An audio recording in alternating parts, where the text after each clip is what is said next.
D'après Sam Bankman-Fried, ce n'est pas la fraude, le vol ou toute autre escroquerie qui a provoqué l'implosion de FTX, c'est tout simplement de l'incompétence. C'est en tout cas dans les grandes lignes ce qu'il a tenté de défendre cette semaine lors d'interviews auxquelles il a participé, notamment au Dealbook Summit de New York Times et dans l'émission Good Morning America d'ABC News. Et nous allons consacrer ce crypto recap aux propos évoqués par Sam Bankman-Fried lors de cette semaine. Alors si beaucoup d'entre nous auraient fait profil bas à la place de Sam Bankman-Fried, l'ex-multimilliardaire en a décidé autrement. SBF, comme on l'appelle, a accordé une interview aux heures de grandes écoutes au Dealbook Summit organisé par le New York Times et ce contre l'avis de ses avocats. À titre indicatif, avant l'interview en direct avec Bankman-Fried, Andrew Sorkin, chroniqueur du Times, s'est entretenu avec un panel de personnalités notables et de chefs d'entreprise respectés, notamment le PDG de Meta, Mark Zuckerberg, la secrétaire au Trésor américaine Janet Yellen, Larry Fink de BlackRock ou encore le PDG de Netflix, Reed Hastings. Autrement dit, l'interview de Bankman-Fried ne s'est pas effectuée dans un petit cercle fermé d'aficionados de la cryptosphère. Nous avons foiré, a-t-il dit, tremblant régulièrement, sirotant dans une tasse et en regardant le sol pendant qu'il parlait. J'étais responsable en fin de compte. Bankman-Fried a assumé la responsabilité d'un manque de surveillance qui, selon lui, a conduit à une divergence concernant les prises de position risquées sur le marché qu'Alameda Research, donc sa société de trading, détenait avec FTX, la plateforme d'échange de crypto-monnaies en ruine. SBF a indiqué que ces positions risquées n'étaient pas affichées sur les tableaux de bord à partir desquels l'ancien PDG avait travaillé pour évaluer la solvabilité des deux entreprises. Lorsqu'on lui a demandé s'il avait ou non commis une fraude en toute connaissance de cause et mélangé illégalement des actifs des clients pour soutenir Alameda, Bankman-Fried a catégoriquement nié tout acte répréhensible délibéré. Il indique, je cite, « Je n'ai jamais essayé de commettre une fraude », ajoutant qu'un mois auparavant, il était excité par les perspectives de FTX. En plus, il a semblé anticiper son exposition devant le tribunal civil en révélant qu'il n'avait plus que $100 000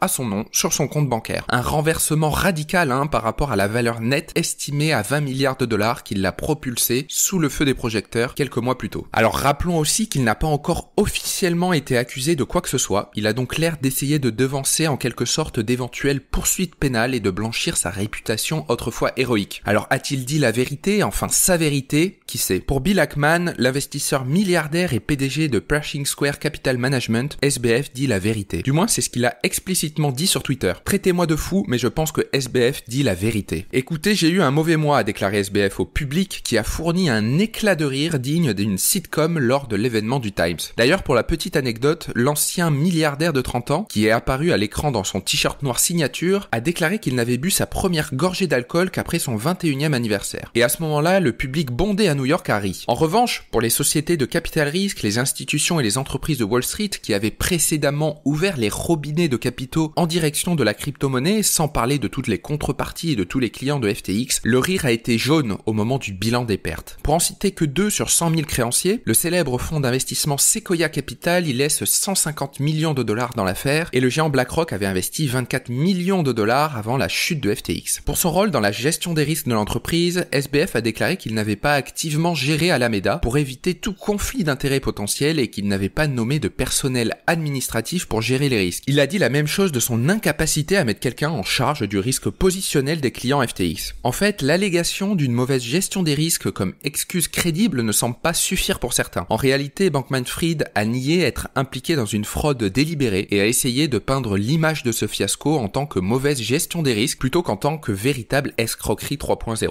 Dans une interview accordée à Stephanopoulos pour ABC News, SBF a indiqué que la consécration de sa vie à FTX a, je cite, a rendu assez difficile d'avoir des vraies amitiés ou relations étroites parce que c'était en quelque sorte vraiment difficile pour moi de trouver des occasions de parler aux gens en tant que père où ils seraient à l'aise et détendus autour de moi, où personne n'avait rien à prouver. J'ai eu très peu de véritable amitié. Alors là aussi, a-t-il dit la vérité? Enfin, sa vérité, qui sait? Mais à l'écouter, oui. À la fin de l'interview, Bankman-Fried a affirmé avoir dit la vérité durant cet échange. Il indique, je cite, « J'étais aussi véridique que moi. Comme vous le savez, je sais l'être. De notre côté, nous pouvons en douter. Cela permet surtout, que ce soit vrai ou faux, d'attirer l'empathie d'un certain public. » Pour le PDG de Galaxy Digital, Mike Novogratz, il a indiqué, je cite, « Ça me délire à propos de ce qui s'est passé et de sa culpabilité et passera du temps en prison. » Aujourd'hui, Bankman-Fried a déclaré qu'il se concentrait sur les processus réglementaires et juridiques et essayait de se concentrer sur ce qu'il pouvait faire d'utile. À l'avenir, il dit qu'il espérait pouvoir dire qu'il s'était réconcilié avec tous ceux qui avaient été blessés. Voici ce qu'il fallait retenir des propos de Sam Bankman-Fried cette semaine et nous continuerons dans les prochaines semaines à décortiquer les dommages collatéraux engendrés par la chute de FTX et nous continuerons à décrypter les rebondissements croustillants qui gravitent autour de Sam Bankman-Fried. Et nous nous retrouvons naturellement la semaine prochaine pour un nouveau Crypto Recap.